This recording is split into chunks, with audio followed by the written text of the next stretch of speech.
Hello mga friendships! Alam ko, like me, kinakabahan pa din kayo every time na may nababalitaan kayong lindol or landslide or tsunami or pagputok ng bulkan sa iba't ibang parte ng Pilipinas or ibang parte ng mundo. Sino ba naman ang hindi? Madami pa ding sakuna o dilubyo na gawa ni Mother Earth na nakakasira ng mga bahay, infrastructures at kadalasan ay kumikitil ng buhay. At kung masurvive mo yung disasters sa lugar nyo, laging kasunod naman nito ay pagkakasakit o pagkagutom dahil ang mga survivors ay tiyak na mawawalan ng tirahan, kuryente, tubig, pagkain, gamot at iba pang mga basic necessities. Kung hindi ka man mamatay sa lindol o pagsabog ng bulkan, pwede ka namang mamatay sa mga aftershocks at after effects nito. So, naisip niyo na ba kung guguho kaya ang bahay nyo kapag lumindol ng malakas? Or yung mga pinupuntahan ba ng pamilya nyo ay safe sa lindol? Or magiging biktima ba kayo ng landslide or storm surge kapag umulan ng malakas or malakas na bagyo in the future? Well, you're in luck dahil for today's video, bibigyan ko kayo ng konting instructions kung paano malalaman kung ang lugar nyo ba ay safe sa sakuna or kung hindi man super safe, ano ang mga pwedeng gawin upang maiwasan ang matinding pagkasira sa inyong lugar o tirahan.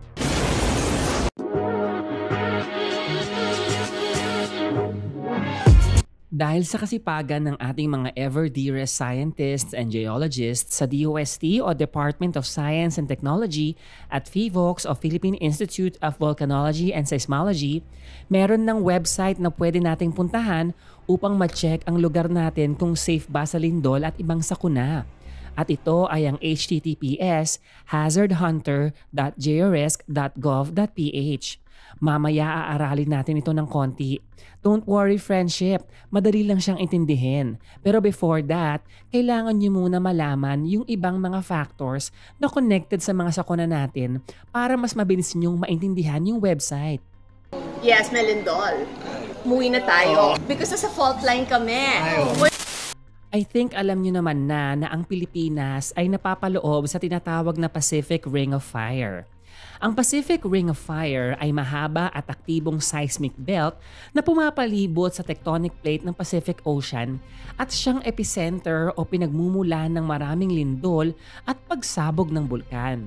Karamihan ng mga lindol sa buong mundo at karamihan sa pinakamalalakas na lindol sa mundo ay nangyayari malapit sa Ring of Fire at around 75% ng mga bulkan sa buong mundo ay makikita rin sa loob ng Pacific Ring of Fire. Ayon sa PHIVOLCS, ang Pilipinas ay nakakaranas ng 100 to 150 na lindol na magnitude 4 or higher every year at may 24 na active volcano sa kasalukuyan at karamihan sa kanila ay nakapagbigay na ng mga bonggang-bonggang pinsala at kamatayan in the recent years like yung Taal Volcano in 2020, Mayon Volcano in 2018, and syempre yung Mount Pinatubo noong 1991. Eto pa, ang Pilipinas ay madami ding fault lines at trenches na nagdudulot ng lindol. Bakit? Kasi ang Pilipinas ay napapaloob sa tinatawag na Philippine Mobile Belt o PMB. Ang PMB ay grupo ng mga lupain na siyang nagsisilbing boundary ng tectonic plates ng Eurasian Plate sa kaliwa at Philippine Sea Plate sa kanan. Tinawag siyang Philippine Mobile Belt dahil ang mga lupain na napapaloob dito ay ang arkipelago ng Pilipinas na laging gumagalaw. So, yung mga trenches na nasa labas lamang ng Pilipinas na nagkukos ng lindol ay sanhi ng subduction ng mga tectonic plates. Example, yung mga trenches sa kanan na tinatawag na East Luzon Trench at Philippine Trench ay dahil sa subduction kung saan unti-unting kinakain ng PMB ang Philippine Sea Plate o pumupunta ang Philippine Sea Plate sa ilalim ng PMB papunta sa gitna ng Earth o mantle. At sa bawat kagat ni PMB, doon tayo nakakaramdam ng lindol. Ganon din sa kaliwa kung saan umiilalim naman ng Eurasian Plate sa PMB at kinakain papunta sa mantle. So as you can see, may subduction o pagkain ng tectonic plate sa kanan at sa kaliwa ni Philippines. Isang kagat, lindol agad. At dahil ang mga trenches na ito ay nasa ilalim ng dagat sa paligid ng Pilipinas, pag gumalaw sila, ito ay maaaring mag-cause din ng tsunami.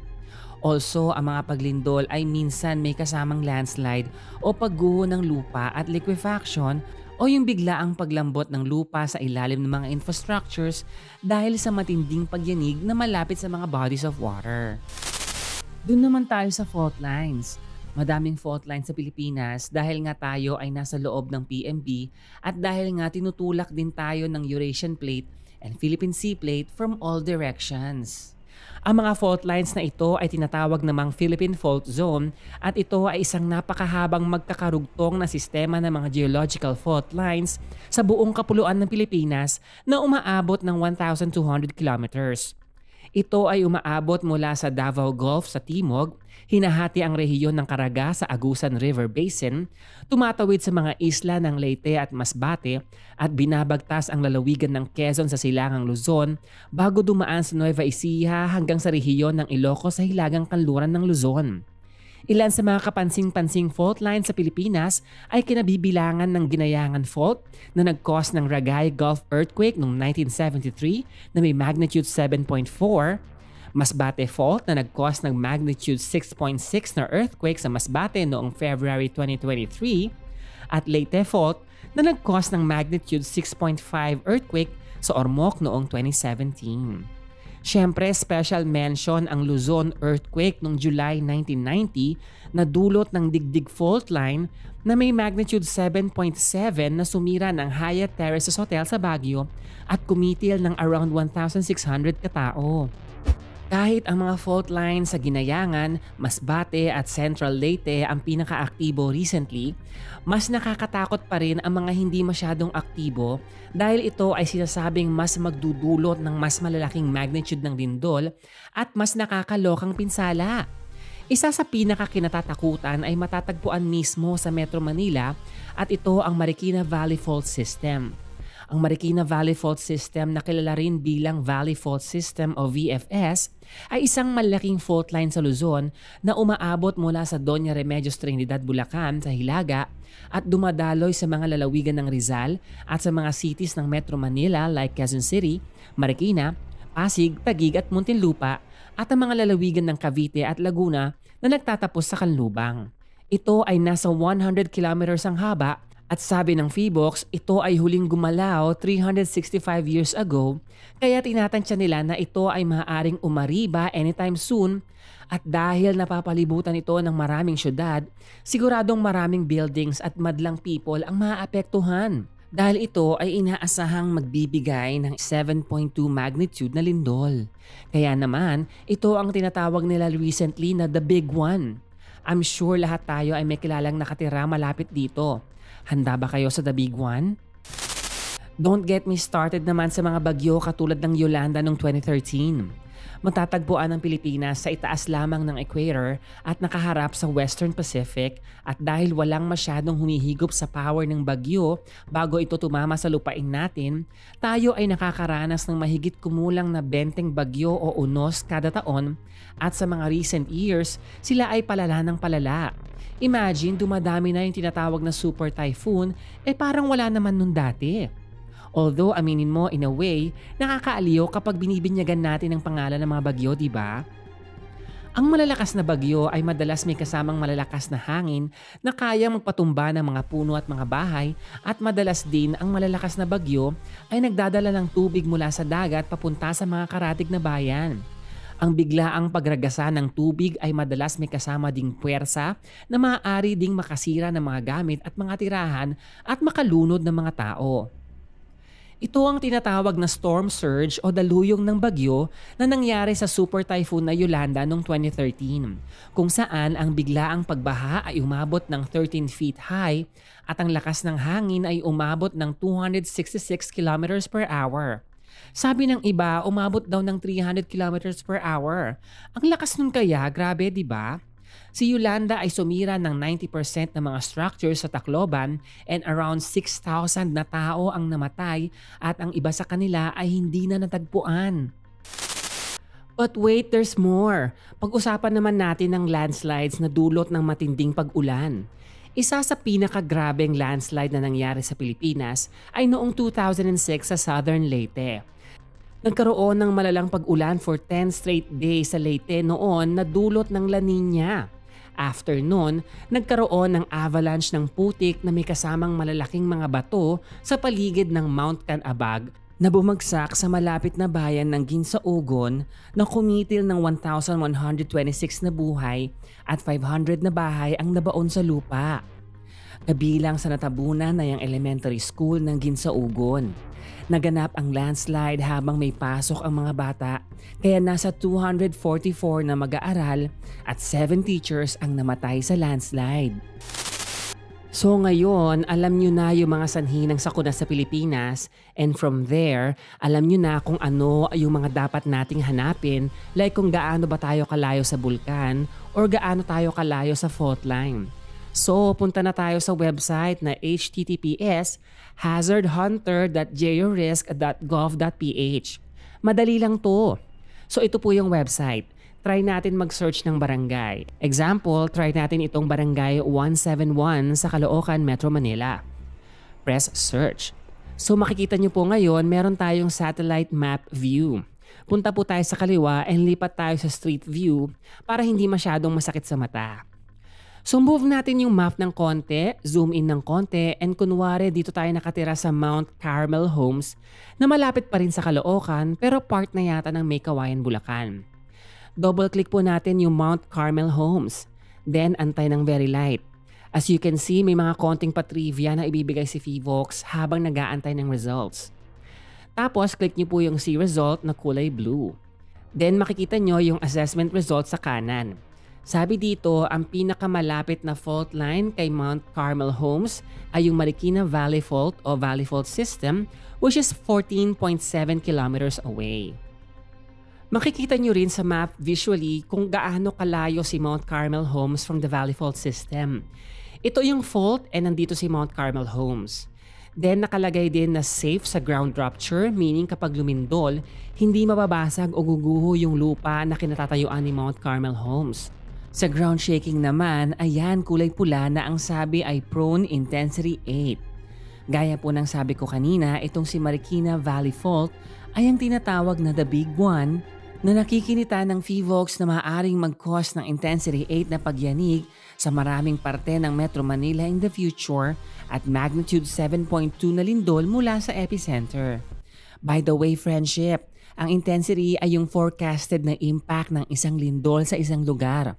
As you can see sa intensity scale ng Fivox, intensity 8 is very destructive kung saan ito ay may tiyak na damages sa mga buildings, bridges, water pipes, mga bahay, and more. Ito rin ay maaaring mag-cause ng landslides at liquefaction.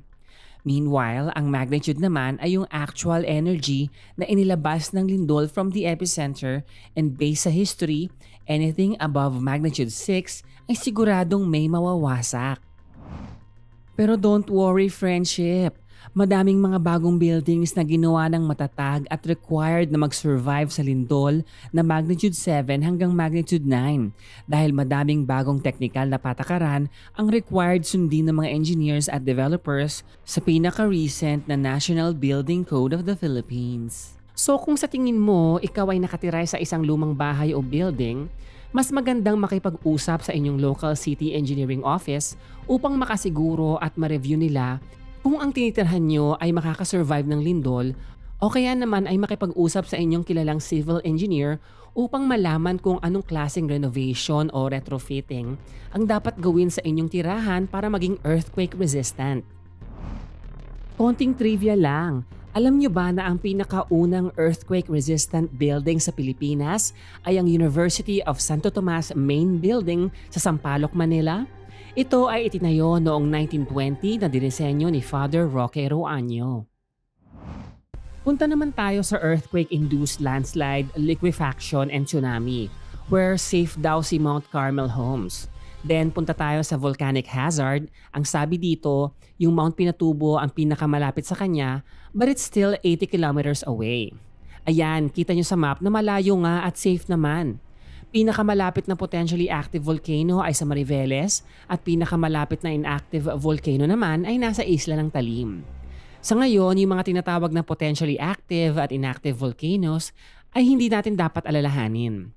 Doon naman sa portion ng hydrometeorological hazard, Sabi dito mababa ang tendency ni Mount Carmel home sa landslide and historically wala pang nagaganap na landslide sa lugar. Safe din sa storm surge dahil malayo sa dagat at safe din sa malalakas na hangin. Pinakamalakas na hangin na na-experience sa lugar in the last 20 years ay 117 to 220 kilometers per hour lamang. Then makikita nyo rin dito yung mga malalapit ng critical facilities na maaaring maging evacuation center at medical rescue sa oras ng sakuna.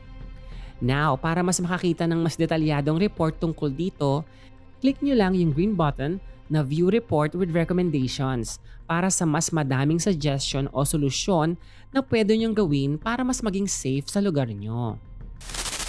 Okay, try naman natin yung malapit sa dagat. Balik tayo sa hazardhunter.jrisk.gov.ph.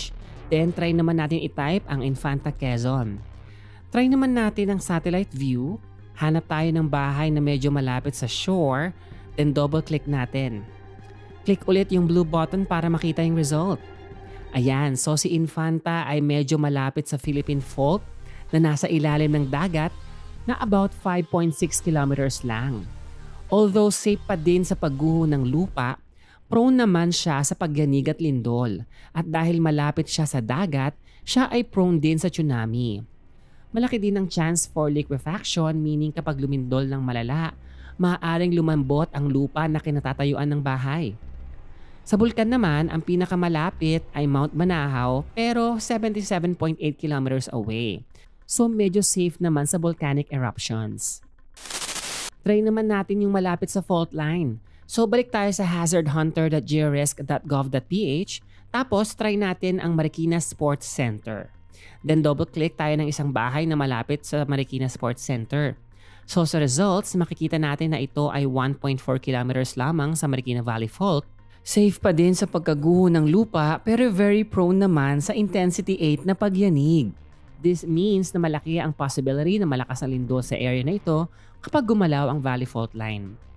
Gayunpaman, safe pa din siya sa landslide at tsunami pero medyo may potential sa liquefaction dahil malapit siya sa ilog, which is yung Marikina River. Kung itry naman natin ang Riverbanks Mall na mas malapit sa Marikina Fault Line, around 12 meters, safe pa din sa ground rupture pero very prone sa pagyanig. Unlike sa Marikina Sports Center, safe naman siya sa liquefaction dahil mas malayo siya sa ilog. At safe din dahil malayo sa bulkan which is 69.4 kilometers away from Taal. However, kapansin-pansin na mataas ang probability sa baha na maaaring tumaas ng 2 meters or more pa na maaaring tumagal ng more than 3 days. Try naman natin yung sinasabi ng marami na nag-iisang probinsya sa buong Pilipinas na pinaka-safe daw sa lindol at bagyo at ito ang Palawan. Punta tayo sa Puerto Princesa na malapit sa daungan ng mga bangka. So sabi dito, ang pinakamalapit na fault line ay sa Panay pero 380 kilometers away pa. So kahit makaramdam siya ng pagyanig, ito ay talagang napakahina lamang. However, dahil malapit sa port yung pinili natin, meron pa ding chance for tsunami. At in terms of bagyo, historically, mababa ang wind force na dumadating sa Palawan at mababa din ang probability ng landslide. Ayon sa mga pag-aaral, ang Palawan ang pinakamatatag na isla ng Pilipinas dahil ang pundasyon nito ay mga continental rocks na umaabot ng 30 kilometers sa ibaba. Bukod pa riyan, ang Palawan ay wala ring active volcanoes, walang active fault lines at walang malalim na trenches na nakapalibot sa lugar. Tingnan nyo itong mapa na ito na galing sa Phivolcs. Lahat ng may kulay pulang dot ay mga lugar kung saan nagkaroon ng lindol for the past 100 years. And as you can see, walang red dot sa Palawan. So in a way, sa opinion ko, talagang ang safe sa Palawan. Opinion ko lang yun ha. So lipat na tayo doon. Char lang. O ayan mga friendships, sana may natutunan kayo today ha. Suggestion ko lang is kapag nakita nyo yung mga hazards sa lugar nyo, is basahin at aralin nyo na din yung mga detalyadong recommendations ni Phivolcs at magtanong-tanong na din kung paano mas magiging handa kapag may nangyaring sakuna. Alamin ng mga malalapit na evacuation centers at kung kaya, Pati din mga first aid treatments na pwede mong praktisin at kung paano mag-imbak ng pagkain at mga gamot. Madaming preparations na pwedeng gawin pero dapat hindi lang ikaw ang handa, kundi lahat ng kasama mo sa bahay dapat ihanda mo din. Kahit madaming sakunang nagaganap sa Pilipinas, tayong mga Pilipino ay talaga namang kahanga-hanga ang survival skills. Gayunpaman, mas malaki ang chance nating mag-survive kung tayo ay laging handa.